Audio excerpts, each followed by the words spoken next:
Who are you? This is a question that has multiple answers, multiple facets, and can have a varying degree of depth depending on how deep you are, how willing you are to open up, and how important it is for you to be defined and know who you are.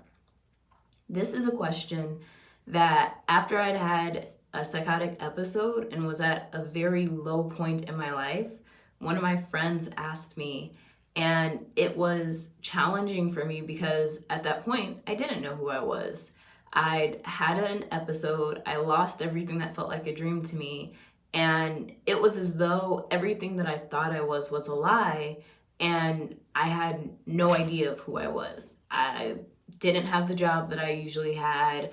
I started working in retail, which I don't mind. I have no shame in working in customer service because it's a tough job and people don't credit the emotional labor that happens in a lot of jobs.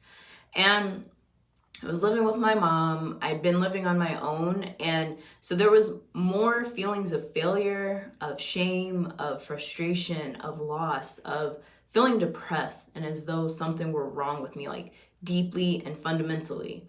And I have always felt like I was wrong growing up. So those feelings of inadequacy, lack, feeling like something's wrong with me, feeling messed up and broken, those weren't new. Feeling isolated and lonely and ostracized and outcast, those also aren't new. I've had people talk smack about me behind my back. I've had people who just didn't seem to care about me always showing up trying to tell me who I should be and who I am and what am I capable of. And so I was just struggling to feel alive and human and as though I mattered. I didn't know who I was. And my friend at the time would tell me that the way that I would describe myself was not aligned to who I was. It was very incongruent. So I would say one thing and be doing another, and it just wasn't jiving, which is tough to hear because I tend to be a person who describes myself usually truthfully, but also aspirationally. So I'm likely to gas myself up to feel better because there's a lot of negative criticism I receive, a lot of bad feedback, a lot of people who are just kind of mean, nasty, or sharp. And I'm also a very sensitive person. So as someone who is sensitive and gets their feelings hurt easily, has received a lot of negative feedback, and went through a traumatic life experience, it was easy to feel as though I didn't feel broken. I just felt lost. I felt very lost. I felt very heavy and depressed. I felt not myself. And to go from someone who was really enjoying life to being someone who just felt like, why am I here? What is the point? There's no value that I add, and clearly I just keep messing everything up. It just felt like the Midas touch, but instead of gold, everything was turning to poo. It was just like, I can't keep a job. I can't do this well. I suck. What is wrong with me? And it was just absolutely devastating to just go from, especially having high school, crushed it, state champion my last year. It took me till my last year of college to finally break my high school self record, which I went from a 38-foot 9-inch triple jump to a 42-foot 2-inch triple jump. And so it was like my high school self had been my ideal self for a while, and even in college that had happened. And then in college, I finally had something to feel proud of and was able to graduate on a high note instead of feeling like something was missing and I was wrong.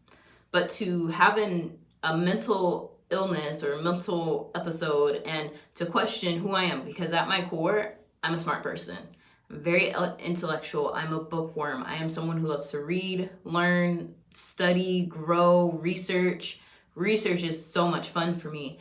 And to feel like even that was questionable at that time because it was it just felt like anything could be a trigger or a trap. And so I'd sometimes just sit alone in my mom's living room, just not even doing anything, just kind of sitting there and mixture of thinking and existing and just feeling so down and stuck. And that feeling of stagnation was with me for a few years because work wasn't working, I wasn't working at work, and I just had so many points of failing and being kind of crappy. And it wasn't even intentional, it was just like not having the right guidance and support to work with me. And so what I would seek at that time, and have always been seeking, is how do I tap into this reserve of what I already know and what everyone knows and what we all have. Because a belief that I've had since I was a kid, like I just remember having a feeling or reading something where everything that we need is within us. And I've always believed that. And I also know that I had not like found out, how do I tap into my greatness? How do I learn to trust the universe and create? How do I own that I'm a powerful human being who is God afraid, with the capacity to create anything that I desire?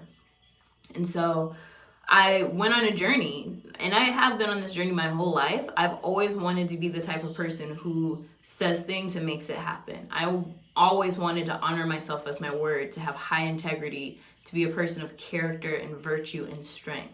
And so for me, being a person of distinction, excellence, and quality, integrity, excellence, and distinction are my three things. Those are like very important to me. And usually I would think of it as being responsible, but I feel like that is an accessory to being those three things.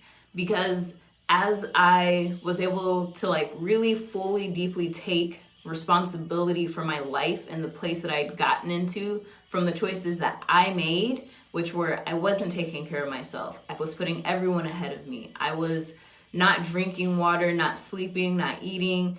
My high bills were causing me so much stress. So instead of giving myself the nourishment I needed, I was trying to figure out how to pay the bills. And in doing that, I just neglected myself completely. And so what I've been learning and finding is I have to put me first. And I know like there's so many different things in my journey that have been kind of like snowballing and accumulating slowly but surely over time.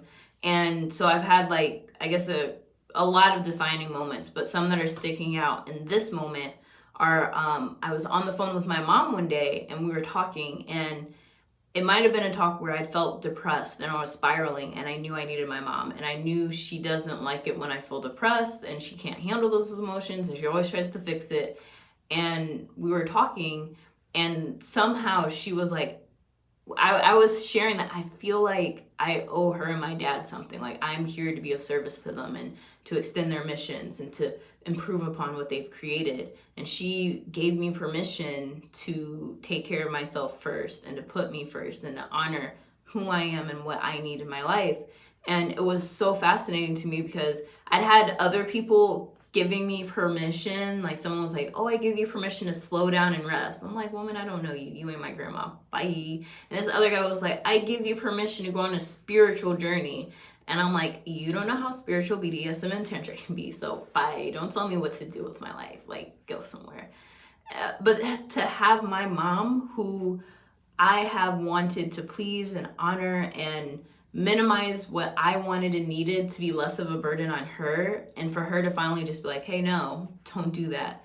It's about you. This is your life. This is your time. You need to put you first. To have her do that was the permission that I needed, that I didn't know I needed, because when she did that, it just felt like, thank you.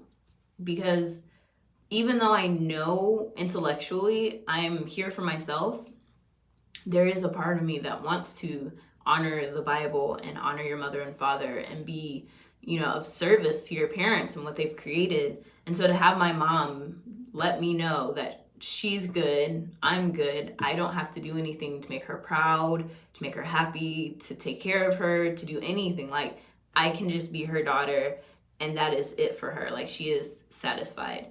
It meant a lot for me on my journey because, at that point, I'd found other things to get me, like I was living in New York. It was within the last couple of months because I just moved to New York in April, and it's November, past my birthday. And, but it was something that like really just took a lot of the work that I'd been doing and just kind of like gave me this really good feeling that I am on the right path. Everything will be okay. And I know that I'm still processing and healing and working through things. And I would love to just be of service to other people who are on their journeys, because when we are defined by other people and we can't own our identities and ourselves, it can be challenging. And who I am, sex goddess. I just got that power and that magic. That is who I am. And there's a lot more facets to me, but that is a place of worship to me. It is a place of fun and connection. And I've been feeling very invisible lately, and in having someone needing an escape from feeling like they were on drugs, and really weird situation for them. But this person and I were messaging, and I was like, well, if you're looking for a distraction, so am I. And you're lonely, I'm lonely, so let's go. And so we were text messaging about, I can't remember what I said. I said something like kind of kinky and fun, like raunchy. And he responded and let me know. He's like, you are an amazing person. You are sweet and fun and firm and assertive. And there's something distinctly sexy about the way I move, I think was part of it. And to have someone acknowledge my humanity and tell me I have the most amazing body.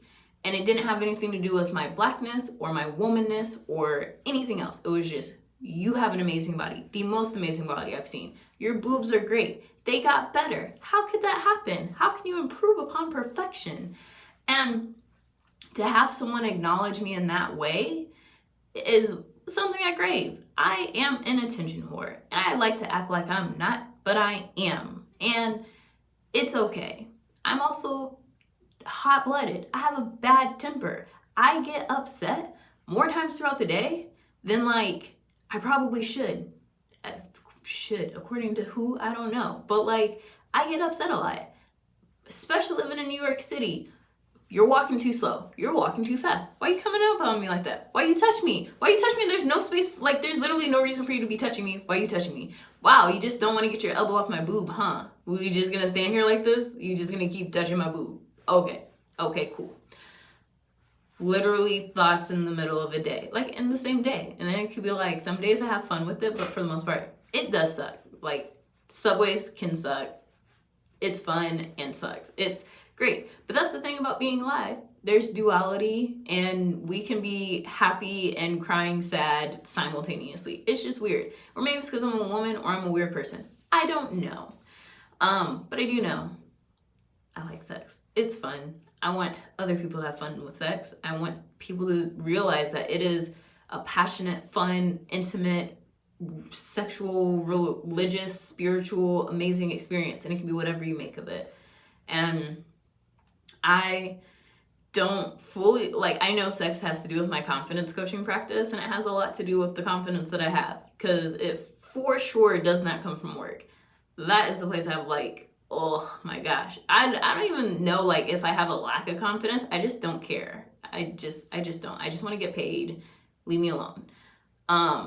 But I've been on a journey in my life, and I've had lots of different defining moments and experiences that have shaped my perspective, that have solidified the things that I know, that have shattered the things that I thought I knew. It is amazing and fun, and I look forward to sharing more. And I have intentions of creating a sex series. Not sure what I'm going to focus on just yet. I'm going to ask a bunch of people, try to figure some stuff out. But I definitely want to do a sexy deep dive, because sex is fun, and I don't want no frigid people out there. Like, we all need sexual satisfaction to keep our juices flowing, creative and otherwise. So may you have fun, enjoy your life, and get some pleasure, please.